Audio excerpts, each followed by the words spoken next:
鈴木の彼方。こんにちは、鈴木の彼方です。今回は池袋暴走事故について解説をしていきたいと思います。鈴木さんとはあんまり関係ない話なんですけれども、自動車業界の話ということでお話をさせていただけたらなと思います。解説に入る前にですね、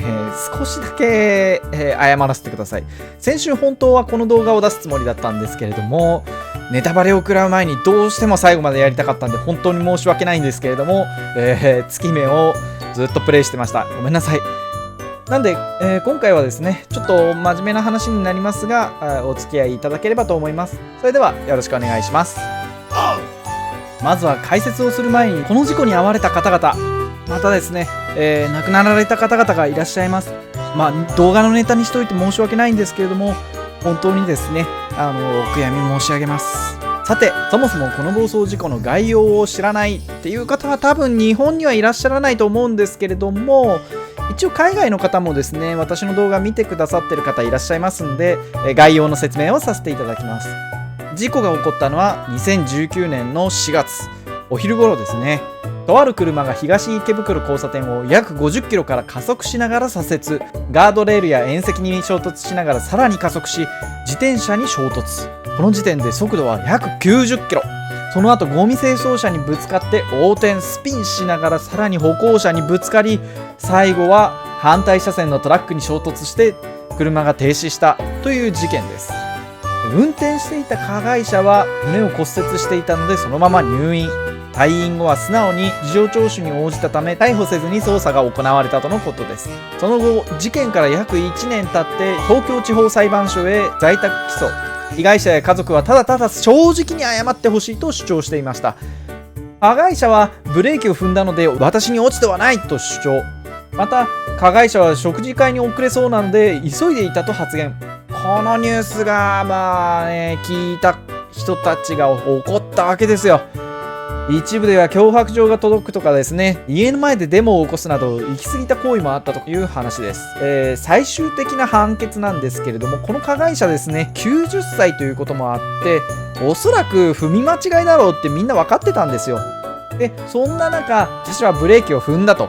言ってるんですけれども、当然ですね、ブレーキを踏むと車って止まるんですよ。どんなに壊れていても他のいろんな装置があるので止まらずに加速するなんてことはありえないんですよね。その上で、ブレーキランプ、ブレーキを踏むとですね、後ろの赤いランプがつくんですけれども、これがつかなかったと。このブレーキ、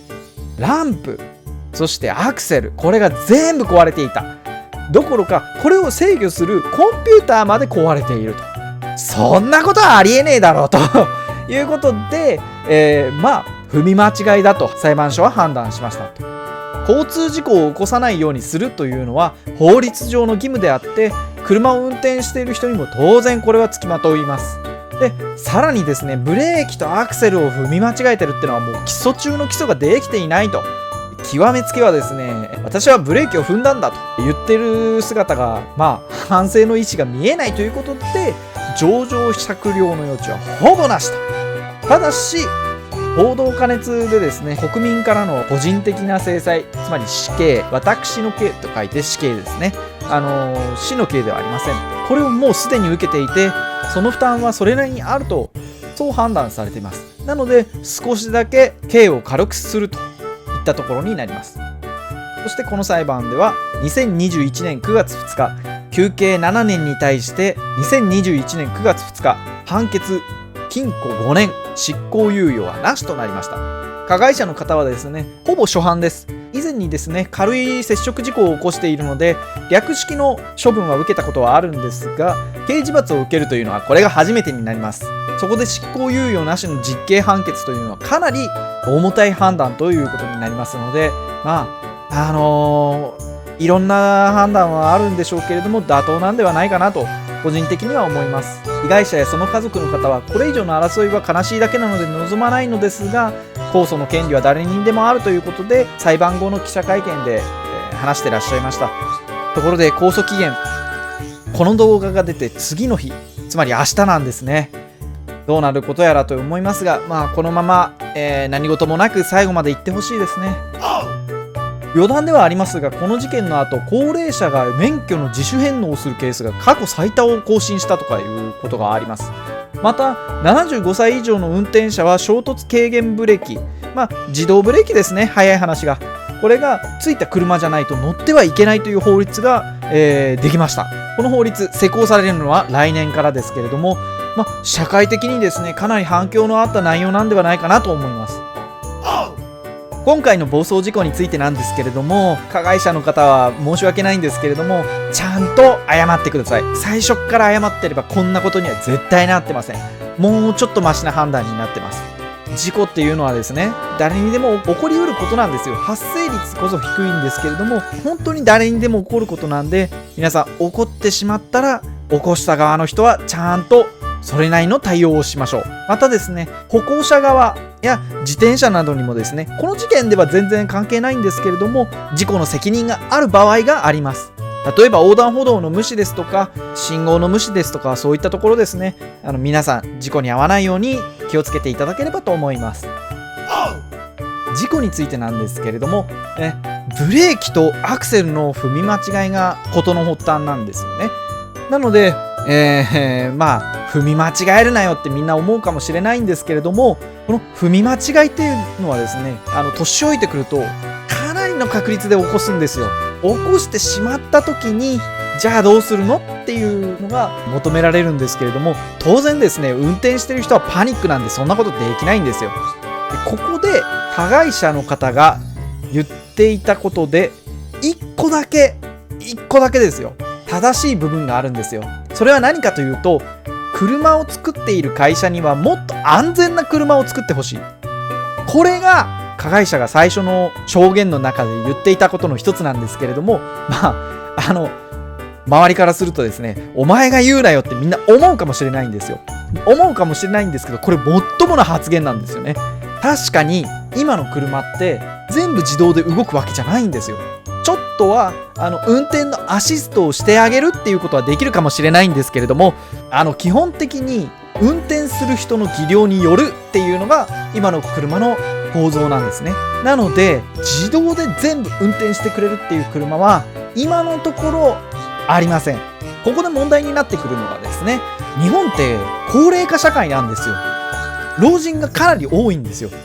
なのに自動で止まることができない。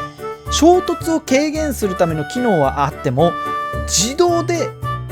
止まることができない。これが問題なんですね。そんなの免許返上してしまえよってみんな思うかもしれません。私も思います、正直なところ。でも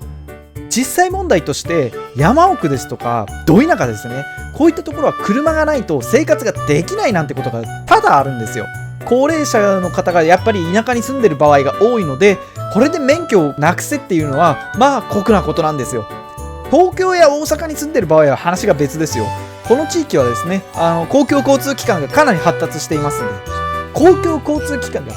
全くない、見渡す限り田園風景なんていう場所なんていうのはザラにあるんですよ、地方には。そういったところに住まれている高齢者の方がいかにして安全に車を運転できるようになるかっていうのが今後の課題になってくるんではないかなと思います。こういったところだけでもですね、車を作っている会社にとってはですね、耳に痛いかなとは思います。今後の自動車開発の指針になっていくべきところではないかなと私は思います。さてこの事件、皆さんにお話ししたいことがもう一つあります。実はですね、この加害者の方、脅迫状が届いたりですとか、あとですね、ネット炎上もかなりしていたんですよ。でネット炎上するっていうのはね、もうどうしようもないかもしれないんですけれども、ですね、いくら犯罪者でも脅迫状を送ったりだとか、家の前で迷惑行為をするっていうのは立派な犯罪行為です。皆さんまで犯罪を犯す必要はどこにもありません。なのでね、怒る気持ちはすごいもっともなんですよ。もうこんなふざけたことはあるかよなんて思うかもしれないんです。でもこの動画を見ている皆さんのほとんどはおそらく第三者です。この事件に関わってない人がほとんどだと思います。事件に関わってない以上、本人に対する制裁を行うっていうのはやったら犯罪になってしまいますんで、そこだけ皆さん注意してください。これはですね、もう本当に注意しないといつの間にか自分が犯罪者になっていたなんてケースがありえますんで、本当に注意してください。今回の動画いかがだったでしょうか。2週間ぶりにですね、真面目な動画を出すとかなり緊張しますね。やはりこの動画を見て分かりやすかったなですとか、なるほどそういう考えもあるのかって思われたらですね、チャンネル登録や高評価などしていただければ活動の励みになりますので、よろしくお願いします。それではまた次回の動画でお会いしましょう。